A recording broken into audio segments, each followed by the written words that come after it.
Ya, selamat datang mahasiswa-mahasiswa kita yang sangat berbahagia ya. Alhamdulillah, moga-moga pada senang. Selamat datang dalam episode pertama kita kali ini, podcastnya K3, di mana kita akan menyelami dunia K3, kesehatan keselamatan kerja, dari risiko yang tersembunyi hingga praktik terbaik. Mari kita eksplorasi bersama bagaimana K3 membentang jarinya di berbagai industri dan mengajarkan kita artinya pentingnya menjaga keselamatan dalam setiap langkah. Nah, saya adalah tuan rumah Anda, Muhammad Novel Erlangga Putra, dan mari kita mulai perjalanan kita dalam dunia K3 yang penuh wawasan. Nah, sekarang bintang tamu kita adalah Pak Auto Voice Over ya.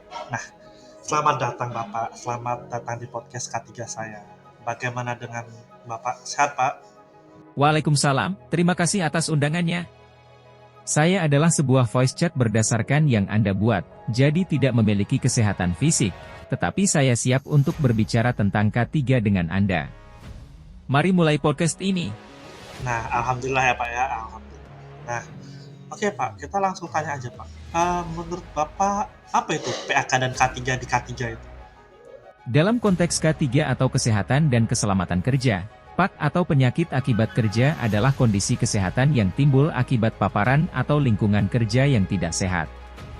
Kondisi ini bisa berupa gangguan fisik, psikologis, atau bahkan sosial yang disebabkan oleh faktor-faktor seperti bahan kimia berbahaya, kelelahan fisik yang berlebihan, posisi kerja yang tidak ergonomis, stres kerja yang kronis, dan lain sebagainya. Penyakit akibat kerja seringkali memerlukan intervensi medis dan perlindungan kerja yang lebih baik untuk mencegah risiko yang lebih besar bagi pekerja yang terpapar lingkungan kerja yang tidak sehat.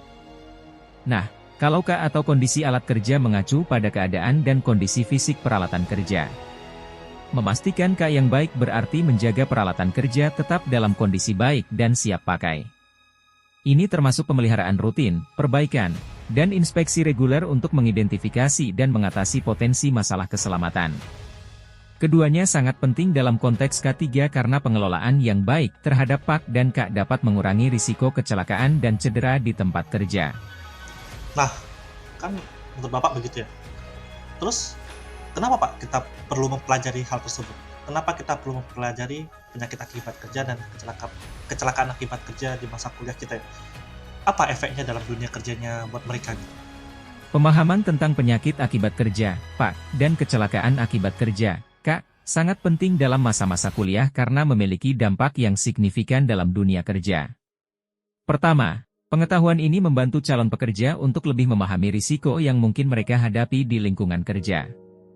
Dengan demikian, mereka dapat mengambil tindakan pencegahan yang tepat untuk melindungi diri mereka sendiri dan rekan kerja dari potensi PAK dan K. Selain itu, pemahaman tentang PAK dan K juga memberikan dasar bagi para profesional untuk merancang dan menerapkan praktik kerja yang lebih aman dan sehat. Ini tidak hanya mengurangi risiko cedera dan penyakit di tempat kerja, tetapi juga dapat meningkatkan produktivitas dan kesejahteraan pekerja secara keseluruhan. Selain itu, pengetahuan ini juga penting dalam mendukung upaya pemerintah dan perusahaan untuk mematuhi regulasi keselamatan dan kesehatan kerja yang ketat, yang dapat berdampak pada citra dan keberlanjutan organisasi. Dengan demikian, pemahaman tentang PAK dan K merupakan aset penting yang dapat meningkatkan peluang karir dan kontribusi positif terhadap lingkungan kerja yang lebih aman dan sehat. Oke Pak, Alhamdulillah Bapak dijelasin dengan baik ya. Nah, saya ingin tahu Pak, contoh-contoh apa Pak penyakit akibat kerja dan kecelakaan akibat kerja dalam dunia kerja? Mungkin bisa diberikan beberapa contoh Pak? Terima kasih. Nah, untuk contoh-contoh penyakit akibat kerja dan kecelakaan akibat kerja yang dapat terjadi dalam dunia kerja itu seperti, salah satu contoh penyakit akibat kerja adalah asma pekerja, di mana paparan bahan kimia atau partikel tertentu di tempat kerja dapat menyebabkan peradangan pada saluran napas, mengakibatkan kesulitan bernapas dan gangguan pernapasan. Selain itu, kerusakan pendengaran juga merupakan contoh PAK yang umum, terutama di sektor industri yang berisik seperti konstruksi atau manufaktur, di mana paparan kebisingan tinggi dapat merusak pendengaran pekerja seiring berjalannya waktu. Sementara itu, dalam hal kecelakaan akibat kerja, contoh yang sering terjadi adalah terjatuh dari ketinggian saat bekerja di tempat yang tidak aman, seperti atap bangunan atau tangga. Kecelakaan lalu lintas juga menjadi ancaman, terutama bagi pekerja yang harus bepergian untuk keperluan pekerjaan. Misalnya, pengemudi truk atau kurir yang terlibat dalam kecelakaan saat mengantar barang. Dalam dunia kerja, pemahaman tentang Pak dan Kak sangat penting untuk mencegah risiko ini, melindungi kesehatan dan keselamatan pekerja, serta menciptakan lingkungan kerja yang lebih aman dan produktif. Nah, habis itu gimana Pak? Ada saran nggak Pak untuk mahasiswa yang nanti akan bekerja masa depan ya? Supaya dapat mencegah mereka tidak terkena PHK dan KK. Nggak secara totalitas mungkin ya, tapi mungkin bisa mencegah lah ya, meminimalisir ya Pak ya. Tentu, ada beberapa saran yang dapat diberikan kepada mahasiswa yang akan memasuki dunia kerja kelak agar dapat mencegah terkena kecelakaan akibat kerja atau K dan penyakit akibat kerja atau PA.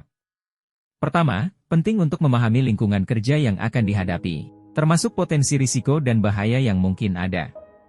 Kedua, selalu patuhi pedoman keselamatan dan prosedur kerja yang telah ditetapkan oleh perusahaan atau organisasi tempat Anda bekerja. Gunakan alat pelindung diri atau APD yang sesuai, seperti helm, masker, dan pelindung mata, jika diperlukan. Ketiga, ikuti pelatihan keselamatan yang disediakan oleh perusahaan, dan jangan ragu untuk bertanya atau meminta bantuan jika Anda tidak yakin tentang sesuatu. Keempat, perhatikan ergonomi dalam pekerjaan Anda untuk mencegah masalah kesehatan jangka panjang. Kelima, jaga kesehatan fisik dan mental Anda melalui gaya hidup sehat, istirahat yang cukup, dan manajemen stres. Terakhir, lapor dan dokumentasikan segala kecelakaan minor atau paparan berbahaya yang Anda alami, bahkan jika tidak terjadi cedera segera. Dengan mempraktikkan saran-saran ini, Anda dapat berkontribusi pada lingkungan kerja yang lebih aman dan sehat, serta melindungi diri dari risiko K dan PAK di tempat kerja. Baik Pak, mungkin gara-gara udah dijawab dengan baik ya Pak ya, udah dikasih contoh juga artinya apa, ya terus apa gunanya belajar hal tersebut. Mungkin saya berterima kasih kepada Bapak sudah mengikuti podcast singkat ini ya Pak ya. Nah, terima kasih sekali lagi dan semoga mahasiswa mengerti yang diberikan oleh Bapak chat voice over ini ya. Tidak apa-apa, saya malah senang menjadi bintang tamu podcast Anda. Semoga bermanfaat bagi mahasiswa-mahasiswa semua yang mendengar podcast ini. Mungkin nanti apakah ada tugas Pak untuk mahasiswa yang mendengar podcast ini? Nah, sekarang tugasnya mahasiswa ya. Tugasnya mahasiswa sekarang membuat PAK dan KAK yang terjadi di waktu kalian praktikum di Poli Batam. Ya. Terus nanti diupload di Learning. Untuk mahasiswa-mahasiswa semua, jangan lupa di subscribe ya. Sama jangan lupa klik like buttonnya.